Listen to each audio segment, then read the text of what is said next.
Hello, church. Welcome to today's daily devotion. My name is Henry Loke, and this is God's Feeding Station. Great to be with you again today as we continue on in Streams in the Desert by Letty Cowman. Today comes from Mark 7:33, and he took him aside from the multitude. Paul not only stood the tests in Christian activity, but in the solitude of captivity. You may stand the strain of the most intense labor, coupled with severe suffering, and yet break down utterly when laid aside from all religious activities when forced into close confinement in some prison house. That noble bird, soaring the highest above the clouds and enduring the longest flights, sinks into despair when in a cage where it is forced to beat its helpless wings against its prison bars. You have seen the great eagle languish in its narrow cell with bowed head and drooping wings. What a picture of sorrow and inactivity. Paul in prison. That was another side of life. Do you want to see how he takes it?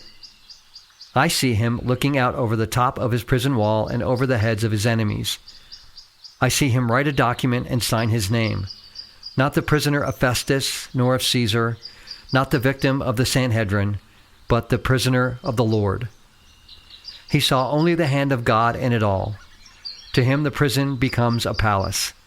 Its corridors ring with shouts of triumph, praise, and joy.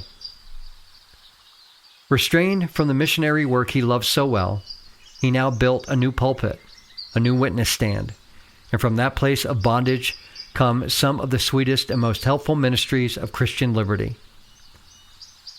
What precious message of light come from those dark shadows of captivity? Think of the long train of imprisoned saints who have followed in Paul's wake. For 12 long years, Bunyan's lips were silenced in Bedford jail. It was there that he did the greatest and best work of his life. There he wrote the book that has been read next to the Bible. He says, "I was at home in prison, and I sat me down and wrote, for joy did make me write." The wonderful dream of that long night has lighted the pathway of millions of weary pilgrims. That sweet-spirited French lady, Madame Guyon, lay long between prison walls. Like some caged birds that sing the sweeter for their confinement, the music of her soul has gone out far beyond the dungeon walls and scattered the desolation of many drooping hearts. Oh, the heavenly consolation that has poured forth from places of solitude. S.C. Rees.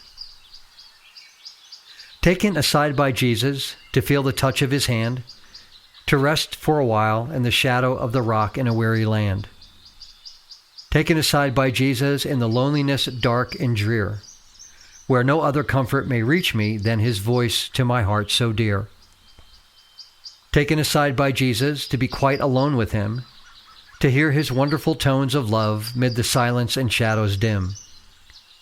Taken aside by Jesus, shall I shrink from the desert place when I hear as I never heard before and see him face to face? Amen. Have a great rest of your day, and Lord willing, we'll chat tomorrow. Take care. Bye-bye.